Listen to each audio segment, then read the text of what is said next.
Hello friends, welcome back to my YouTube channel. इस video में हम पढ़ने वाले क्लास 6 हिस्ट्री का chapter number 7 from a kingdom to an empire. जैसा कि हम एंशियंट हिस्ट्री पढ़ रहे हैं, सबसे पहले जिसमें हमने क्या पढ़ा, वैदिक एज के बारे में पढ़ा।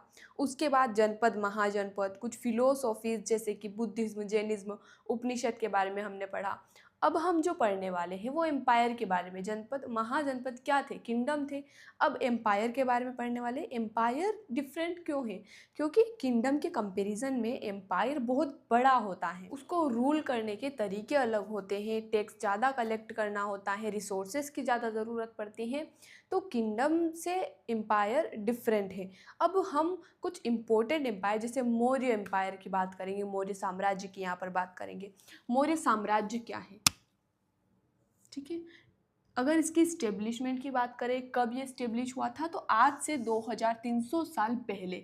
और इसके फाउंडर कौन है? फाउंडर ऑफ मौर्य साम्राज्य वो है चंद्रगुप्त मौर्य। ठीक है, अभी हम जो पढ़ रहे हैं क्लास 6 में बेसिक बेसिक पढ़ेंगे। जैसे जैसे आगे क्लासों में पढ़ते जाएंगे तो हमें और डिटेल में चीज़ें समझ में आने लगेगी। ठीक है, मौर्य एम्पायर की अगर हम बात करें तो इसमें कुछ सिटीज़ थी जैसे कि पाटलिपुत्रा और तक्षशिला और उज्जैन। पाटलिपुत्र की अगर हम बात करें तो एक कैपिटल सिटी थी। ठीक है, जैसे कि महाजनपद में भी कैपिटल हुआ करती थी, इस तरह एम्पायर में भी कैपिटल होती है। तक्षशिला की अगर हम बात करें तो गेटवे था नॉर्थ वेस्ट की तरफ। तक्षशिला कहाँ पर है?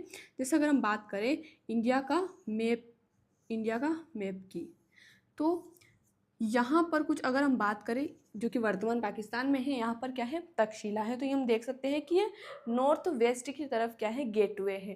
ठीक है, इसके बाद अगर हम बात करें उज्जैन की, तो ये क्या है? On the route from north to south. हमें पता है उज्जैन कहाँ है? मध्य प्रदेश। तो यहाँ पर उज्जैन आता है, तो नॉर्थ से साउथ तक हम जाते हैं तो बीच में क्या आता है? उज्जैन आता है। ठीक है, और पाटलिपुत्र हमें पता है कहाँ है? पाटलिपुत्र यानी कि वर्तमान पटना, जो कि बिहार में है। ठीक है, कुछ यहाँ पर। ठीक है, एग्जैक्ट नहीं, हमने एवरेज वहाँ पर शो किया है। कुछ पार्ट जो थे वहाँ पर फॉरेस्ट भी थे और विलेजेस भी थे। ठीक है, सिटीज़ की हमने बात कर ली, कुछ इंपॉर्टेंट सिटीज़ की। उसके अलावा कुछ एरियाज़ में विलेजेस होते थे, कुछ फॉरेस्ट एरिया भी होता था। डिफरेंट जो पार्ट थे वहाँ पर डिफरेंट लैंग्वेज बोली जाती थी, डिफरेंट फूड और डिफरेंट क्लोथ्स होते थे। ठीक है, इसके बाद एम्पायर को कैसे रूल किया जाता था? तो सबसे पहले अगर हम बात करें कुछ एरिया जैसे कि कैपिटल पाटलिपुत्र, तो वहाँ पर एम्पेरर यानी कि सम्राट जो होता था उसका डायरेक्ट कंट्रोल होता था। और एरियाज में क्या किए जाते थे? ऑफिशियल्स सिलेक्ट किए जाते थे। ऑफिशियल्स जो क्या करते थे? टैक्स कलेक्ट करते थे, और जो रूल्स को डिसओबे करता उन्हें पनिशमेंट भी देते थे। ठीक है, इस तरीके से। और कुछ जो रॉयल प्रिंस होते हैं उन्हें गवर्नर की तरह भेजा जाता है। कुछ मैसेंजर्स होते हैं, स्पाइस होते हैं यानी कि गुप्तचर भी होते हैं जो निगरानी रखते हैं। इस तरीके से एम्पायर को रूल किया जाता है। अब अगर हम बात करें एक फेमस एम्पेरर, फेमस सम्राट की, तो वो है सम्राट अशोक, जो कौन से साम्राज्य के थे? मौर्य साम्राज्य के ही थे। चंद्रगुप्त मौर्य जो थे, इन चंद्रगुप्त मौर्य के पुत्र कौन थे? बिंदुसार। और बिंदुसार के पुत्र थे सम्राट अशोक, जिनकी हम यहाँ पर बात कर रहे हैं। तो ये जो थे अपने मैसेज जनता तक कैसे पहुँचाते थे? इंस्क्रिप्शंस के थ्रू। ठीक है, और एक इंसिडेंट इनकी लाइफ का जिसने इनका हृदय परिवर्तन कर दिया, कलिंग युद्ध। कलिंग जो है कोस्टल उड़ीसा का एंशियंट नेम है, जहाँ पर 261 बीसी में कलिंग युद्ध हुआ था, जिसमें बहुत सारा क्या हुआ था? वॉयलेंस हुआ था, ब्लड शेड हुआ था, जिसको देखकर सम्राट अशोक का हृदय परिवर्तन हो गया। उन्होंने डिसाइड किया कि ये कभी आज के बाद युद्ध नहीं करेंगे, और इन्होंने धम्म को अपना लिया। धम्म क्या होता था? अब यहाँ पर धम्म को अपनाने के और भी कारण है, जैसे कि इनका जो एम्पायर था वहाँ पर बहुत जगह जैसे कॉमन पीपल के बीच में कभी लड़ाई झगड़े हो जाते हैं, तो उन्होंने देखा कि रिलीजन को लेकर लोग लड़ रहे हैं, छोटी छोटी बातों को लेकर लोग लड़ रहे हैं, तो ये इनसे बहुत परेशान हो चुके थे कि इतनी सारी प्रॉब्लम्स है। तो इन्होंने कहा कि एक शांति का मार्ग अपनाना चाहिए।